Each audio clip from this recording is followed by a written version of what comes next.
नमस्कार। खास कार्यक्रम देश देशांतर में आपका स्वागत है। मैं हूं आरफा खानम शेरवानी। बात कर रहे हैं हम आज अमेरिका में हो रहे राष्ट्रपति चुनाव की। अमेरिका में राष्ट्रपति पद का ये चुनाव शायद अपने इतिहास के सबसे दिलचस्प चुनावों में से एक होगा। राष्ट्रपति पद की उम्मीदवारी की दौड़ में शामिल डेमोक्रेटिक पार्टी की हिलरी क्लिंटन और रिपब्लिकन के डोनाल्ड ट्रंप दोनों ने सुपर ट्यूसडे को 7 राज्यों में जीत दर्ज की है। हालांकि इसके बावजूद साफ तौर पर कोई उम्मीदवारी नहीं बन सकी है, लेकिन इस जीत के साथ ही दोनों ही उम्मीदवारों ने जो अपनी पार्टी में बढ़त बना ली है काफ़ी हद तक। लेकिन फिर भी ये नहीं कहा जा सकता कि सुपर ट्यूसडे ने रिपब्लिकन और डेमोक्रेट्स को उनके फाइनल उम्मीदवार दे दिए हैं। ट्रंप लगातार विवादित बयान देकर सुर्खियों में रह रहे हैं, लेकिन क्या वाकई वो रिपब्लिकन उम्मीदवार बन सकेंगे, ये अभी तक एक सवाल है। 8 नवंबर को होने वाले राष्ट्रपति चुनाव से पहले सुपर ट्यूसडे को एक ही दिन में 11 राज्यों में वोटिंग हुई थी और अब अगली वोटिंग जो और राज्यों में होनी है वो 15 मार्च को होगी। इससे पहले हम आपको ये भी समझाने की कोशिश करेंगे कि काफ़ी जटिल जो चुनाव की प्रक्रिया है राष्ट्रपति चुनाव की अमेरिका में, वो किस तरह से उसकी पूरी प्रक्रिया अपनाई जाती है और आखिर किस तरह से ये माना जाए कब तक ये फाइनल हो पाएगा कि दोनों जो महत्वपूर्ण पार्टियां हैं उनके आखिरी उम्मीदवार, फाइनल उम्मीदवार कौन है। मेरे साथ कई खास मेहमान मौजूद हैं इस मुद्दे पर चर्चा करने के लिए। प्रोफेसर KP विजयलक्ष्मी हैं, JNU से आती हैं। दूसरी खास मेहमान मेरे साथ मीरा शंकर हैं, राजदूत रह चुकी हैं कई देशों में और उसमें यूनाइटेड स्टेट्स भी एक है। मेरे साथ संजय झा हैं, ब्यूरो चीफ हैं ITV लंदन के, पूरे साउथ एशिया के ब्यूरो चीफ हैं, यहाँ भारत में बेस्ड हैं। और साथ ही मेरे साथ मनोज कुमार जोशी हैं, वरिष्ठ पत्रकार जो कि विदेश मामलों की अच्छी जानकारी रखते हैं। सभी मेहमानों का बहुत बहुत स्वागत है। सबसे पहले मीरा जी, मैं आपके साथ शुरुआत करना चाहती हूँ कि माना ही जा रहा था कि सुपर ट्यूसडे शायद फाइनल जो कैंडिडेट्स हैं उनको हमारे सामने देगा, लेकिन अभी जो तस्वीर नज़र आ रही है 7 इधर और 7 उधर, क्या अगर अलग अलग देखने की हम कोशिश करें, डेमोक्रेटिक जो उम्मीदवार हैं और रिपब्लिकन हैं, इसमें अभी हिलरी क्लिंटन का आपको लगता है ज़्यादा मजबूत दावेदारी है और डोनाल्ड ट्रंप के अलावा बाकी 4 उम्मीदवार और भी हैं? ऐसा है कि मतलब अभी रेस ख़त्म तो नहीं हुई है, पर ये कहा जा सकता है कि जो सुपर ट्यूसडे में हुए चुनाव तो डेलीगेट्स के लिए, तो उसमें हिलरी क्लिंटन और डोनाल्ड ट्रंप अपने अपने पार्टी के उम्मीदवार बनने की संभावना उनकी और मजबूत हो गई है। क्योंकि जो 7 स्टेट्स हिलरी ने जीते हैं उनमें बड़े बड़े स्टेट्स भी हैं, जैसे टेक्सास, जॉर्जिया, वर्जीनिया, ये बड़े बड़े स्टेट्स हैं। यहाँ से काफ़ी डेलीगेट्स उनको मिले हैं। सैंडर्स ने उनके जो खिलाफ खड़े हो रहे थे, बर्नी सैंडर्स, उन्होंने 4 स्टेट्स में जीता है और पर वो छोटे स्टेट्स हैं, तो डेलीगेट्स उनको इतने नहीं मिले हैं। और ट्रंप ने भी रिपब्लिकन पार्टी की तरफ से 7 स्टेट्स जीते हैं और बाकी जो उनके खिलाफ खड़े हो रहे हैं और मार्को रूबियो, तो टेड क्रूज ने तो 3 स्टेट्स जीते और मार्को रूबियो ने 1। देखने को है कि डोनाल्ड ट्रंप की जो वो है कैंडिडेचर, उसके खिलाफ उनके पार्टी वाले ही खुद जी काफ़ी महत्वपूर्ण बात है। इसको डिस्कशन में मैं आगे लेकर आऊँगी इस चर्चा में कि वाकई जो रिपब्लिकन खासकर बड़े बड़े नेता हैं वो भी ये कह रहे हैं कि ये अलग तरह की पार्टी बन जाएगी अगर ये फाइनली प्रेसिडेंशियल कैंडिडेट बन जाते हैं, तो ये कितना मायने रखती है उनकी राय। प्रोफेसर विजयलक्ष्मी, ये बताइए कि क्या अभी तक ये मान लिया जाए कि अभी जंग जारी है, अभी चल रही है ये फाइट, या फिर अभी हिलरी क्लिंटन जो हैं खासकर अगर डेमोक्रेट्स में देखें तो वो फाइनल उम्मीदवार के तौर पर उभर रही हैं, या बर्नी सैंडर्स अभी भी इनको फाइट दे सकते हैं? वेल, उन्होंने तो अभी विड्रॉ तो नहीं किया है। उन्होंने दावा किया है कि वो हम कभी भी वो विड्रॉ नहीं करेंगे, ये लड़ेंगे।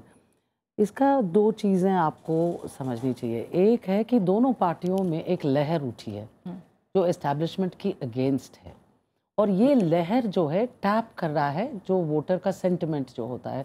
जो भी वोटर जाएगा वोटिंग करने, चाहे वो प्राइमरी इलेक्शन हो, अल्टीमेटली जनरल इलेक्शन में भी जाएगा, उसका एक जज्बाती एक वो लहर वो होता है, उनके वो इमोशनल बॉन्डिंग होता है। तो वो लहर जो है एंगर के साथ जुड़ा हुआ है अगेंस्ट द एस्टैब्लिशमेंट। तो इस वजह से सैंडर्स को अभी क्विट करने का कोई इरादा भी नहीं है। उन्होंने दावा भी दे कर चुके हैं कि हम नहीं छोड़ने वाले हैं, तो इसलिए एक तरह से आप कह सकते हैं कि वहाँ पर चुनाव लगेगी। लेकिन जो मैथमेटिकल कैलकुलेशन होता है अमेरिकन इलेक्शन प्रोसेस की, उसमें 1000 के ऊपर डेलीगेट्स ऑलरेडी कमिट कर चुके हैं हिलरी क्लिंटन के लिए, और इनका वो नंबर नहीं है। तो आगे उनको 2300 समथिंग वो टोटल जीतने के लिए उनको उतना चाहिए। और डेमोक्रेटिक पार्टी का एक विशेष आइडिया, रूल्स होते हैं, वो सारे कॉकसेस और प्राइमरीज जो स्टेट्स में हो रहे हैं उनका पार्टी का कॉन्स्टिट्यूशन में एक ही रूल दिया है उन्होंने। रिपब्लिकन का अलग है, वो हर स्टेट को अलाउ करते हैं कि भाई अपना रूल्स बनाइए, कैसे ये प्राइमरी को चलाएंगे, किस तरह की ओपन प्राइमरी, क्लोज प्राइमरी, काफ़ी कुछ होते हैं इसमें।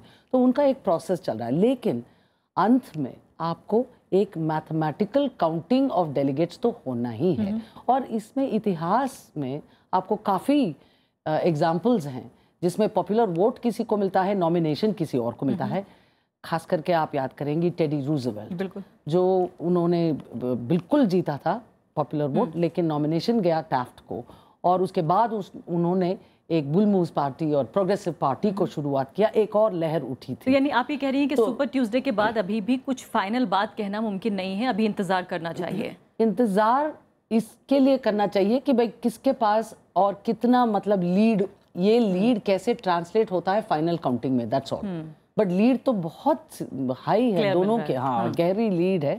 तो इस तरह से आपको ये कह सकते हैं कि भाई अभी तक जो इन्होंने लड़ाई की है, अर्ली विजिबिलिटी, उसमें दो चीजें हो सकती है। देखिए, एक तो सर्ज आएगी जो इलेक्टेबल होता है वोटर के माइंड में, पार्टी के वोटर भी ऐसा सोचता है कि ये बंदा या ये शख्स जो है वो बिल्कुल जीत सकता है। इलेक्टेबिलिटी पे वो लोग अपना माइंड बदल सकते हैं जनरल इलेक्शन में, वो भी एक चीज होता है। दूसरा, सर्ज इसलिए भी बाउंस कहते हैं, देखिए कि भाई बाकी स्टेट्स अभी तक शुरू नहीं किए हैं, अर्ली स्टेट्स का एडवांटेज वो होता है कि भाई आप इसमें अच्छे कर रही हैं, तो वहां पर भी लोग सोचेंगे कि भाई शायद इसका अपील जो है इलेक्शन में भी उनको व्हाइट हाउस तक पहुंचाएगा। संजय झा, क्या आपको हैरानी हुई है सुपर ट्यूसडे के नतीजों के बाद? किस तरह से जो अमेरिकी जनता है वो देख रही है फिलहाल इन चुनावों को?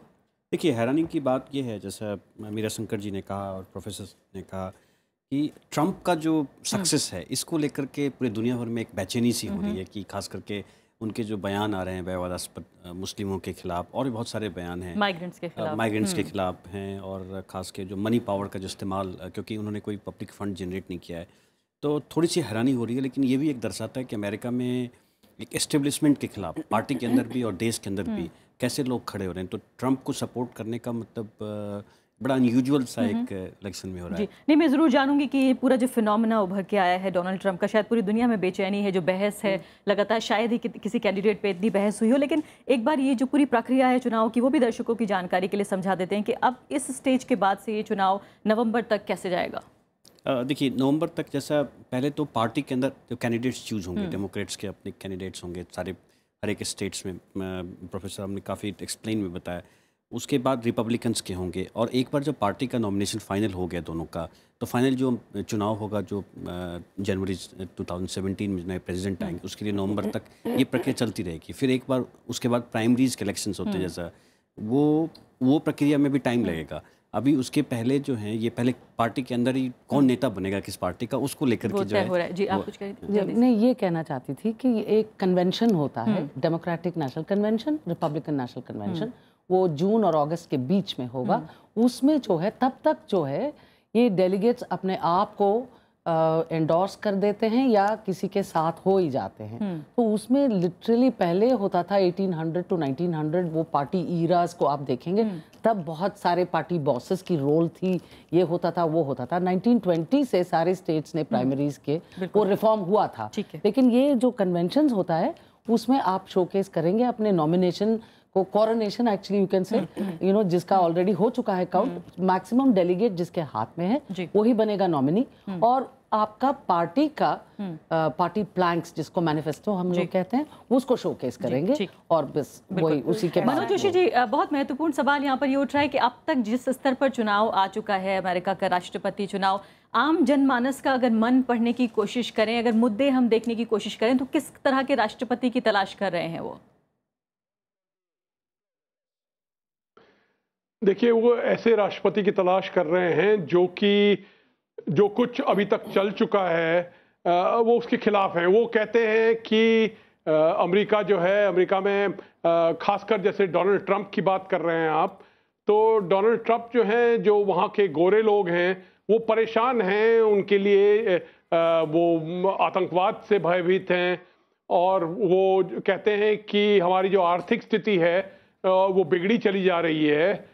ये जो कुछ भी आप देख रहे हैं, ये एक किस्म का विद्रोह है। अगर आप देखें जो है, जहाँ तक कि ट्रंप का मामला है, ये विद्रोह जो है ये रिपब्लिकन पार्टी को हिला रहा है।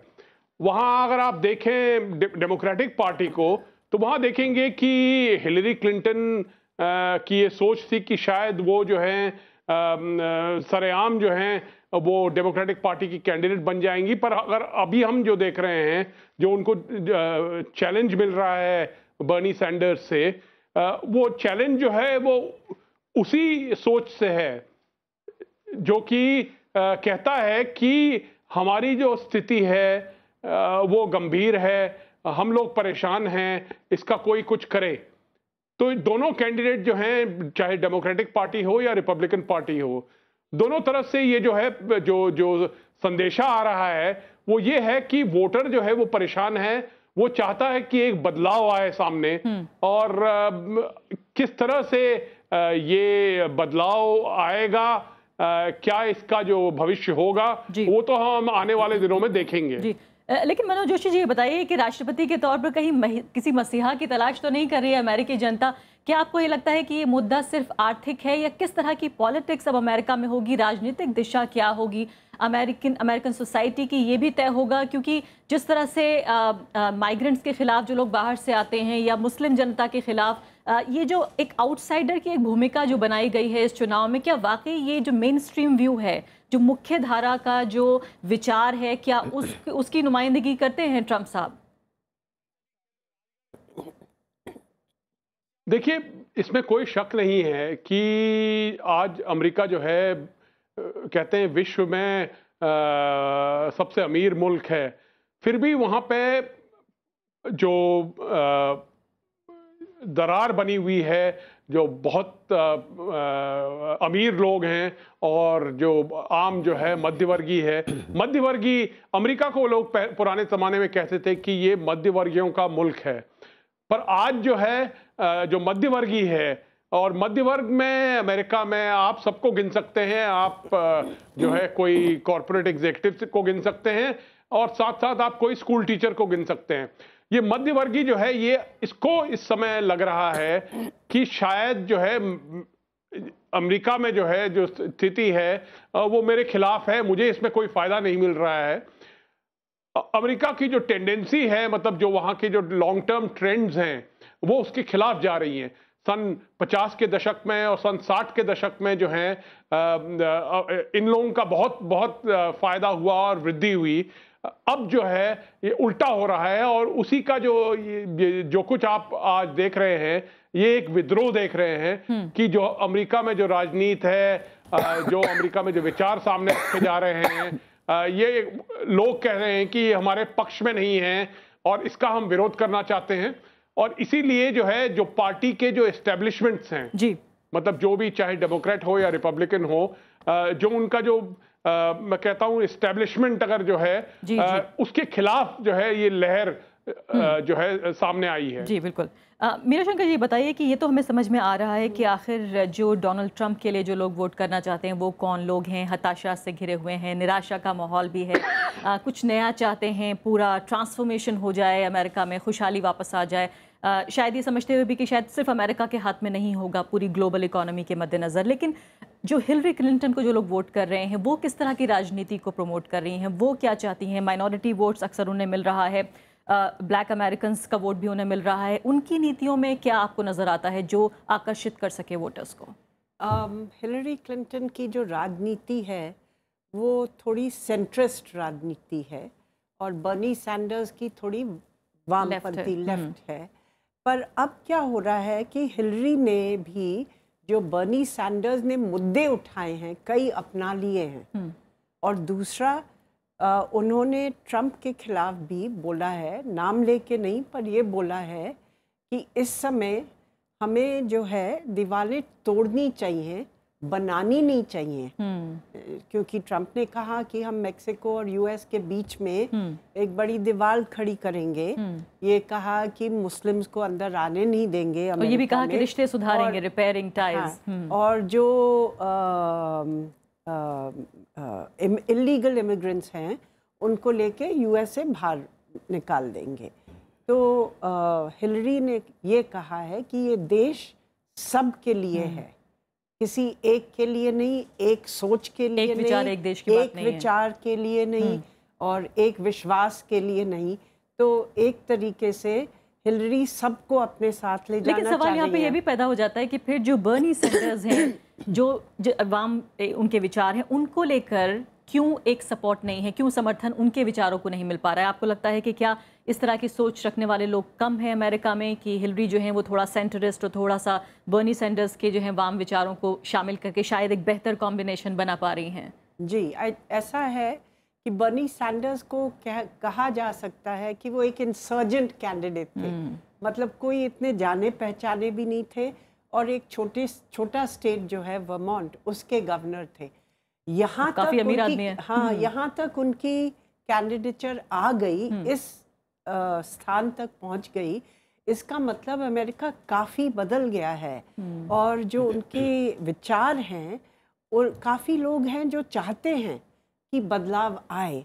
वो जो रोज़ की राजनीति है ना अमेरिका में, उससे असंतुष्ट हैं दोनों तरफ से। तो एक तरीके से कहा जा सकता है कि एक्सट्रीम्स जो है ना, नॉन कन्वेंशनल पॉलिटिक्स की जो विचारधाराएं हैं दोनों साइड से, राइट से भी और लेफ्ट से भी, वो पसंद किया जा रहा है, क्योंकि काफ़ी जो युवा हैं वो बर्नी सैंडर्स के साथ उन्होंने अपना दिखाया है। तो और हिलरी ने जो है साउथ में, जहाँ इनके पति पहले गवर्नर थे आर्कांसो में, और पहले भी जो अफ्रीकी अमेरिकन्स हैं, उन्होंने बिल क्लिंटन को काफ़ी समर्थन दिया, और वो कहते थे कि ये तो एक ऑनररी अफ्रीकी अमेरिकन है, इनका जो स्वभाव है वो हमारे से मिलता जुलता है।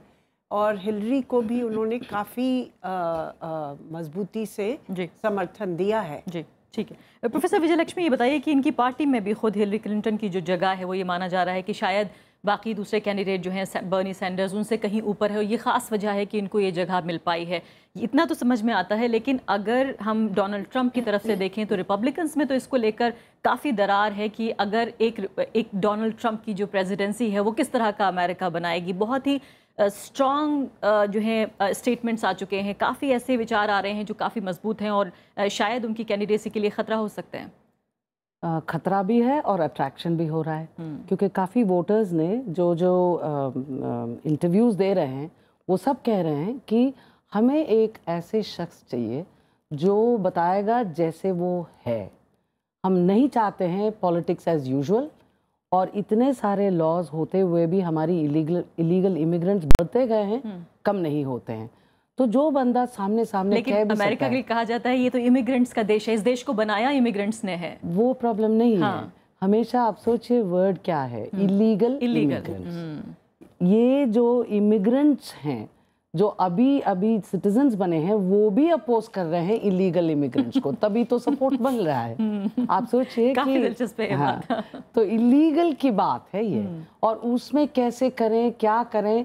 और एस्टैब्लिशमेंट में अभी एक गैंग ऑफ 8 हुआ करते थे, उसका नाम कोई कमीशन था जिसमें 2 पार्टियों का दोनों सदस्य, Marco Rubio and John मैकेन, I remember, but वो लोग बैठ के बात भी किए हैं कि भाई पाथवेज टू सिटीजनशिप, इनको कैसे सिटीजन बना दें। उसमें इतना विरोध किया सारे इमिग्रेंट्स जो वेट कर रहे हैं जो सिटीजन्स बनने के लिए। वो कह रहे हैं कि हम तो लीगल हैं, हम वेट कर रहे हैं, और आपने इनको किस लेवल पे आप इनको एंट्री दे रहे हैं। तो ये सब मुद्दा चल रहा था, तो ये डिससैटिस्फैक्शन। और इसके अलावा लेकिन जो वॉर ऑन टेरर है, इसके अलावा आईसिस का मुद्दा है, इन मुद्दों पर क्या दोनों की राय है? एक ही प्रॉब्लम है जो अभी जो ट्रंप का अट्रैक्शन मैंने देखा है, जो वोटर्स की कहने पे उनका जो रिएक्शंस आ रहे हैं, वो ये कह रहे हैं कि ये आदमी जो है वॉशिंगटन का आदमी नहीं है, तो इसलिए ये कर भी सकता है। अगर अकेले लड़ रहा है, एक चीज़ आपको और भी बता दूं जो बहुत दिलचस्प है, कल कह रहे हैं कि रिपब्लिकन पार्टी में ये अब घोषित हो रहा है कोई कोई क्वार्टर्स में कि भाई अगर ये बंदा नॉमिनेशन के लिए आ जाएगा और नॉमिनेशन जीतेगा तो हम थर्ड पार्टी बनाएंगे। तो एक वो भी मैं पूछना चाहती थी कि इंडिपेंडेंट कैंडिडेट की भी बात चल रही है। काफी लोग, जैसे गवर्नर क्रिस्टी ने उसको एक्चुअली एंडोर्समेंट दिया है, 2 लोग ऑलरेडी कह चुके हैं कि चाहे कुछ भी हो जाए। देखिए बड़ा मुसीबत है उनको कि इनको चॉइस क्या है। अगर हिलरी जीत गई तो हिलरी को देना इनके लिए बिल्कुल ही मुश्किल है, क्योंकि अटैक तो करते ही हैं उनको, सेक्रेटरी ऑफ स्टेट रह चुकी हैं, उनकी ईमेल्स। अब ये प्रॉब्लम, ट्रंप का प्रॉब्लम क्या है कि भाई वो विद इन रिपब्लिकन पार्टी उनको कितना एंडोर्समेंट मिलेगा और वो किस तरह जाएंगे। अगर एंडोर्समेंट नहीं मिलता है वो खुद अपना पार्टी बनाएंगे क्या? ठीक है। वो है। संजय साहब, बहुत महत्वपूर्ण बात यह है कि हम एक ऐसे देश के चुनाव की बात करें जिसका असर जो है पूरी दुनिया पर पड़ता है, इसमें भारत भी अछूता नहीं रहेगा। जिस तरह का राष्ट्रपति अमेरिका को मिलता है और उसकी जो नीतियां हैं, भारत पर भी उसका प्रभाव पड़ेगा। खासकर ये पूरा दक्षिण एशिया का जो पूरा क्षेत्र है, भारत की और अब पाकिस्तान की पॉलिसी है, अफगानिस्तान के प्रति पॉलिसी, फिर अभी मिडल ईस्ट में जो पूरा एक राजनीतिक उथल पुथल है, तो ये जो राजनीति फिलहाल देखने को मिल रही है 2 अलग अलग तरह की, 2 अलग अलग कैंडिडेट्स के जरिए, इसको आप किस तरह से देखते हैं अमेरिकन जनता के मद्देनजर और पूरी दुनिया की जो राजनीति है, जो वैश्विक राजनीति है, उसके मद्देनजर? देखिए, जो हम साउथ एशिया की बात पहले करते हैं, जो ट्रंप के जो स्टेटमेंट्स आ रहे हैं वो रिफ्लेक्ट करता है कि अमेरिका के अगर वो राष्ट्रपति बन गए तो कल को उनकी क्या नीतियां होंगी। ऑब्वियसली वो बहुत ज़्यादा लोकलाइज पॉलिटिक्स की बात करते हैं, नौकरियां बाहर जो गई हैं उसको वापस लाने की बात करते हैं। तो ये भारत के लिए बहुत अच्छी बात नहीं है कि मान लीजिए कल को जितने IT आउटसोर्सिंग फर्म्स हैं अगर वो बंद कर दें सिर्फ अमेरिका में, तो हमारी जो बड़ी इंडस्ट्री है उस पर काफ़ी फ़र्क पड़ेगा।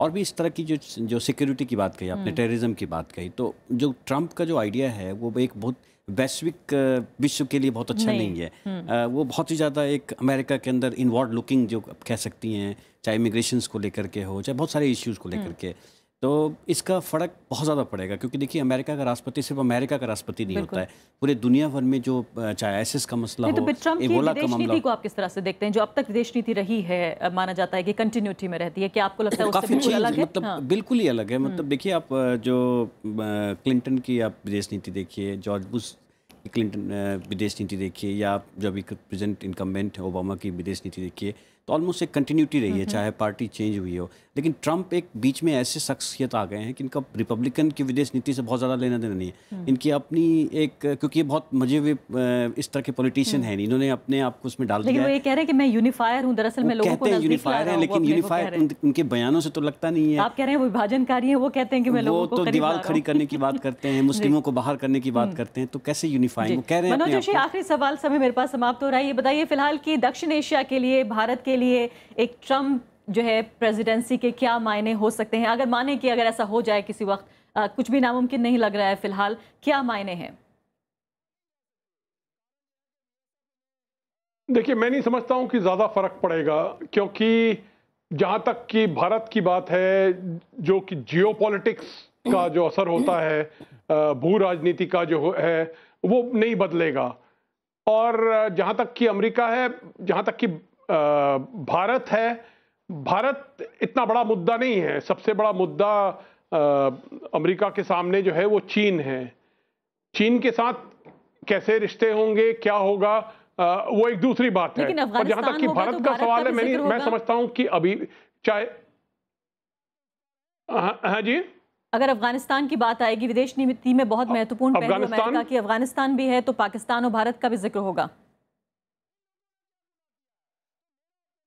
देखिए, जहां तक कि अफगानिस्तान का सवाल है, वहां भारत वैसे ही अमेरिका की जो नीति है उसके साथ सहमत है, और भारत के सामने ऐसे कोई विकल्प नहीं है जहां तक कि वो जो है कोई इंडिपेंडेंट पॉलिसी चलाए। तो ये साफ साफ हमको कहना होगा कि जहां तक कि जियोपॉलिटिक्स का सवाल है, आज भारत ने ये तय कर लिया है कि हम अमेरिका के साथ चलेंगे, किसी हालत में चलेंगे। ठीक है, बहुत बहुत शुक्रिया सभी मेहमानों का। समय मेरे पास बिल्कुल समाप्त हो चुका है, और फिलहाल जो अमेरिकी राष्ट्रपति चुनाव हुए फिलहाल एक बहुत दिलचस्प दौर से निकला है, लेकिन अभी नवंबर तक कई ऐसे स्तर पार करने होंगे जिसमें कुछ भी मुमकिन है। हम फिर आएंगे आपके सामने एक और ताज़ा बहस लेकर। इसी के साथ अभी के लिए इतना ही, नमस्कार।